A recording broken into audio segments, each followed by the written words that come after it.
Welcome to my YouTube channel. बहुत बहुत स्वागत है आप सभी का फिर से एक मैं नए वीडियो में स्टडी गर्ल श्रुति। देखिए कुछ यूपीएससी का क्वेश्चन है, ये रीजनिंग क्वेश्चंस है एंट्रेंस के एग्जाम के लिए। ये फिजिक्स के कुछ क्वेश्चंस है, सॉरी फिजिक्स के कुछ बहुविकल्पीय प्रश्न हैं। इसको देखें, ये 2024 का टारगेट है। यूपीएससी क्वेश्चन ये जरूर ऐसे ऐसे क्वेश्चंस पूछे जाते हैं।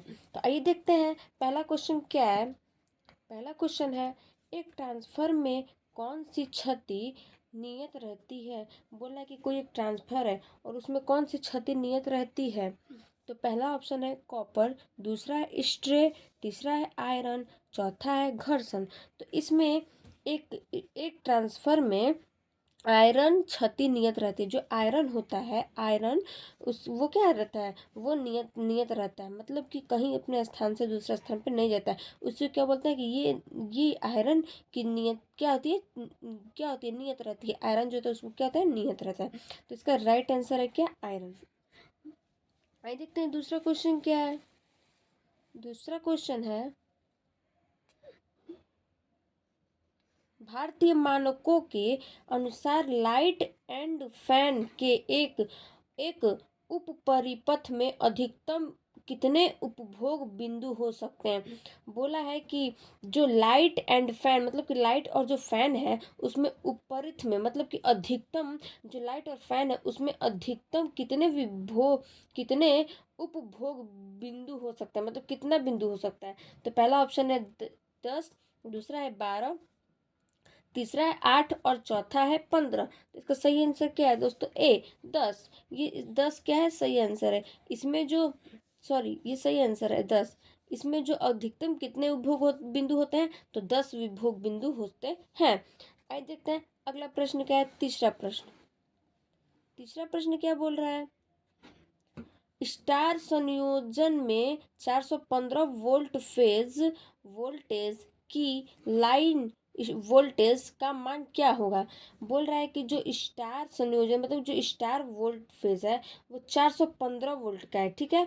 और वोल्टेज की लाइन मतलब कि जो लाइन है वोल्टेज का लाइन, तो वोल्टेज का मान कितना होगा। तो पहला ऑप्शन है 220 वोल्ट, दूसरा है 586.24 वोल्ट, तीसरा है 240 वोल्ट, चौथा ऑप्शन है 718.78 वोल्ट। इसका सही आंसर क्या है दोस्तों, 718.78 वोल्ट। ये इसका राइट आंसर है, डी राइट आंसर है। इसमें जो डी राइट आंसर है इसमें इसका क्या है, लाइन वोल्ट का मान इतना होता है, कितना होता है, तो 718.78 वोल्ट होता है। आइए देखते हैं अगला प्रश्न क्या है। अगला प्रश्न है, किस फ्रिक्टोसी का टाइम पीरियड सबसे अधिक होगा। बोला है कि जो फ्रिक्टोसी का टाइम है वो पीरियड मतलब कि सबसे अधिक होगा, किसमें सबसे अधिक होगा उसका टाइम। तो पहला ऑप्शन है 10 हर्ट्ज, दूसरा 50 हर्ट्ज, तीसरा है 1 के हर्ट्ज और चौथा है 100 के हर्ट्ज। तो इसका सही आंसर क्या है, 10 हर्ट्ज। जो 10 हर्ट्ज है वो क्या करता है, टाइम फ्रिक्टोसी को टाइम से क्या करता है, सबसे अधिक होता है, मतलब सबसे अधिक होता है। कौन, 10 हर्ट्ज सबसे क्या होता है, अधिक होता है, किससे, फ्रिक्टोसी टाइम पीरियड से। आइए देखते हैं अगला प्रश्न क्या है। चौथा प्रश्न देखिए, तो ये पांचवा प्रश्न है क्या। पांचवा प्रश्न क्या कह रहा है, एक कैपेसिटर शून्य करंट लेता है। बोल रहा है कि कैपेसिटर जो होता है वो कितना करंट लेता है। तो पहला ऑप्शन है शॉर्ट करने पर, दूसरा है चार्जिंग के समय, तीसरा है लोड कर लगाने पर और चौथा है फुल चार्ज होने पर। तो इसका राइट आंसर क्या है दोस्तों, फुल चार्ज करने पर। जब हम लोग फुल चार्ज कर लेते हैं तो क्या होता है, कैपेसिटर शून्य क्या होता है, करंट मतलब ज़्यादा लेता है, अधिक लेता है। कौन, फुल चार्ज कोई भी चीज़ कर लेते हैं तो। आइए देखते हैं अगला क्वेश्चन क्या है। सिक्स क्वेश्चन क्या बोल रहा है, एक दीवार सर्किट में फेस तार शैडो किस ओर लगाया जाता है। बोल रहा है कि जो दीवार सर्किट है उसका फेस किस ओर लगाया जाता है।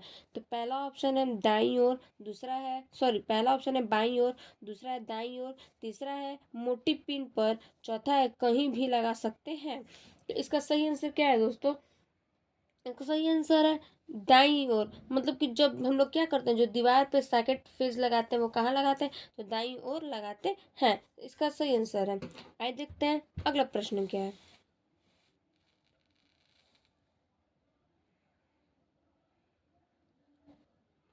अगला प्रश्न है 7वां प्रश्न, किसी परिपथों का कुल अवरोध क्या कहलाता है। बोला है जो परिपथ होता है, जो परिपथ होता है उसका कुल अवरोध का क्या मतलब कि जो कुल अवरोध होता है वो क्या कहलाता है। तो पहला ऑप्शन है इंडिकेटिव रिएक्टेंस, दूसरा है कैपेसिटी रिएक्टेंस, तीसरा है इम्पीडेंस, चौथा है इंडक्टेंस। तो इसका सही आंसर क्या है दोस्तों, इम्पीडेंस। जो इम्पीडेंस है वो क्या करता है, परिपथों में क्या होता है, अधिक अवरोधी कहलाता है, मतलब अधिक अवरोधी होता है। आइए देखते हैं अगला क्वेश्चन क्या है। 8 क्वेश्चन क्या बोल रहा है, 8 क्वेश्चन बोल रहा है निम्न में से कौन सा पुर्जा मोम व किरचॉफ के नियमों का पालन करता है। जो मोम का पुर्जा होता है और जो किरचॉफ का नियम होता है उसको कौन पालन करता है। तो पहला ऑप्शन है डायोड, दूसरा है लेड, तीसरा है इंडक्टर, चौथा है वाल्व। तो इसका सही आंसर क्या है दोस्तों, इंडक्टर। जो इंडक्टर होता है वो क्या करता है, पुर्जा ओम को और किरचॉफ को क्या करता है, पालन करता है, मतलब कि देखभाल करता है उसका। आइए देखते हैं अगला क्वेश्चन क्या है। 9 क्वेश्चन, 9 क्वेश्चन है चुंबकीय फ्लक्स का मात्रक है। बोल रहा है कि जो चुंबकीय फ्लक्स का मात्रक है वो कौन है, क्या है। तो पहला ऑप्शन है टेस्ला, दूसरा है वेबर, तीसरा है वेबर प्रति मीटर, चौथा है एम्पियर टर्न। तो इसका सही आंसर क्या है दोस्तों, इसका सही आंसर है वेबर। जो चुंबकीय फ्लक्स का मात्रक होता है तो वो वेबर होता है। आइए देखते हैं अगला प्रश्न। 10 प्रश्न क्या है। अगला प्रश्न है 10 प्रश्न, एक कूलाम आवेश डैश ESU। बोला है कि एक कूलाम आवेश में क्या होता है, कितना होता है। तो देखिए पहला ऑप्शन है 3 × 10⁻9, दूसरा है 9 × 10⁻9, तीसरा है 8.85 × 10⁻12 और चौथा है इनमें से कोई नहीं। तो इसका सही आंसर, राइट आंसर क्या है दोस्तों, 3 × 10⁻9 क्या है, कूलाम का आवेश है। तो ये क्या है, सही आंसर है ए नंबर, 3 × 10⁻9। आइए देखते हैं 11 प्रश्न क्या कर रहा है। 11 प्रश्न कर रहा है विद्युत क्षेत्र इलेक्ट्रॉन और विभव वोल्ट के बीच संबंध होता है। बोला कि इलेक्ट्रॉन और वोल्ट के बीच क्या संबंध होता है, विद्युत क्षेत्र के इलेक्ट्रॉन और वोल्ट के बीच क्या संबंध होता है। तो आइए देखते हैं पहला ऑप्शन क्या है, E = -dV/dx, दूसरा है EV = dV/dx और तीसरा है V =DE/dx, चौथा है V =-DE/dx। तो इसका सही आंसर क्या है दोस्तों, EV-dV/dx। ये क्या है, ए नंबर सही आंसर है। ई में और वी में जो बीच में संबंध होता है वो यही होता है, E =-dV/dx। ये विद्युत क्षेत्र का क्या है, फॉर्मूला है। आइए देखते हैं अगला क्वेश्चन क्या है। 12th क्वेश्चन, 12th क्वेश्चन क्या कह रहा है। 12th क्वेश्चन है ऑप्शन 0 की विमाएं है, मतलब कि जो ऑप्शन 0 है उसका क्या विमा है।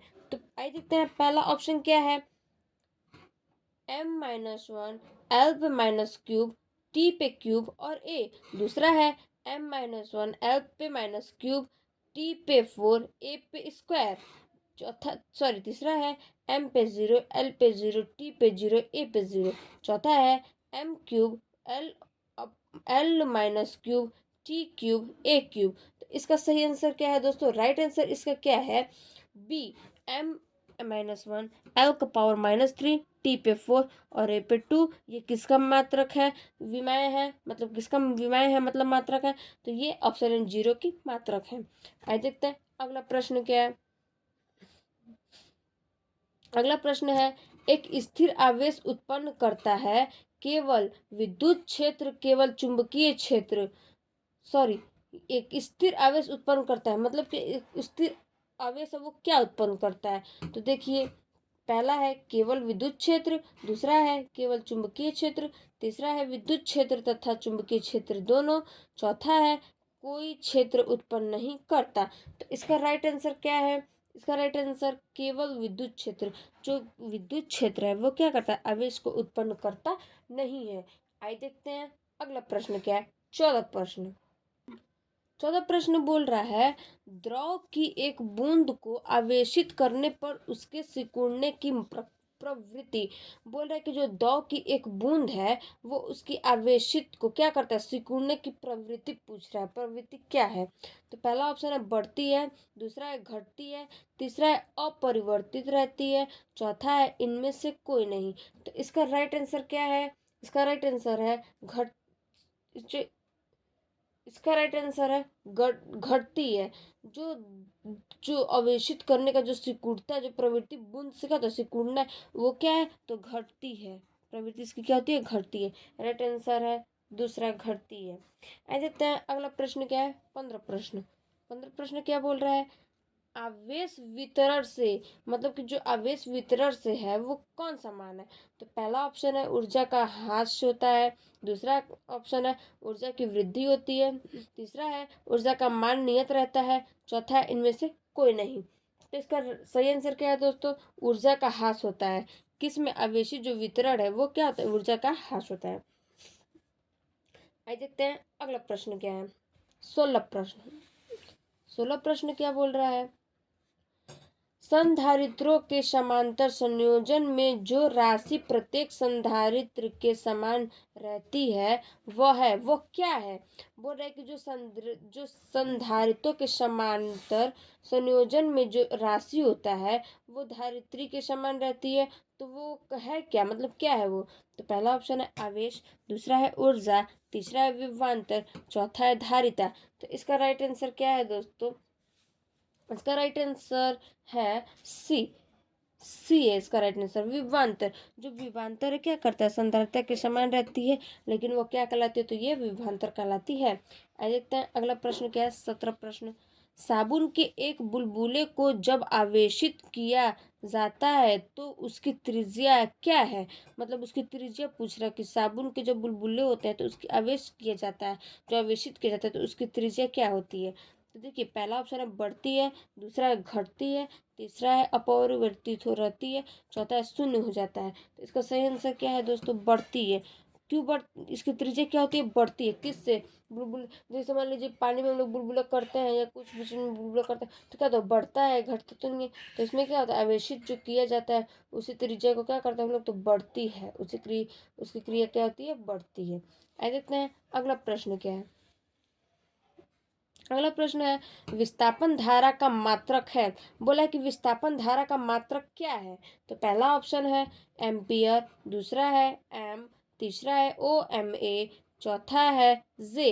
तो इसका सही आंसर क्या है, इसका सही आंसर क्या है दोस्तों, एम्पियर। विस्थापन धारा का मात्रक क्या है, तो एम्पियर है, राइट आंसर है। आइए देखते हैं अगला प्रश्न। अगला प्रश्न क्या कर रहे हैं, 19वां नंबर, विद्युत चुंबकीय तरंग उपेक्षित हो सकती है। बोले जो विद्युत चुंबकीय तरंग है वो विपेक्षित हो सकती है, तो किससे। देखिए पहला ऑप्शन है सिर्फ विद्युत क्षेत्र द्वारा, दूसरा है सिर्फ चुंबकीय क्षेत्र द्वारा, तीसरा है ए और बी दोनों के द्वारा, चौथा है इनमें से कोई नहीं। तो इसका सही आंसर क्या है दोस्तों, ए और बी दोनों के द्वारा। मतलब जो ए बोल रहा है कि सिर्फ विद्युत क्षेत्र द्वारा और दूसरा क्या है, सिर्फ चुंबकीय क्षेत्र द्वारा। तो ये क्या है, ए भी है और इसमें बी भी है, दोनों के द्वारा क्या हो रहा है, चुंबकीय तरंग क्या हो रहा है, विक्षेपित हो रहा है। मतलब अपने में क्या हो रहा है, मिक्सिंग हो रहा है।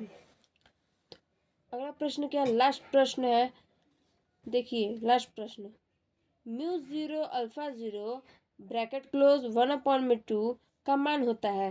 पूछा म्यू जीरो अल्फा जीरो और जो ब्रैकेट में 1/2 इसका मान क्या होता है। तो देखिए पहला ऑप्शन है 3 × 10⁻⁷ मीटर प्रति सेकंड, दूसरा है 3 × 10⁸ मीटर प्रति सेकंड, तीसरा है 3 × 10⁹ मीटर प्रति सेकंड, चौथा है 3 × 10⁻10 मीटर प्रति सेकंड। तो इसका सही आंसर क्या है दोस्तों, बी। जो 3 × 10⁸ है मीटर प्रति सेकंड वो किसका मान है, ये राइट आंसर है इसका बी। तो ये किसका मान है, option zero, sorry you muse zero option zero 1/2 का क्या है मान है। चलिए देखते हैं फिर अगले वीडियो में। Thank you.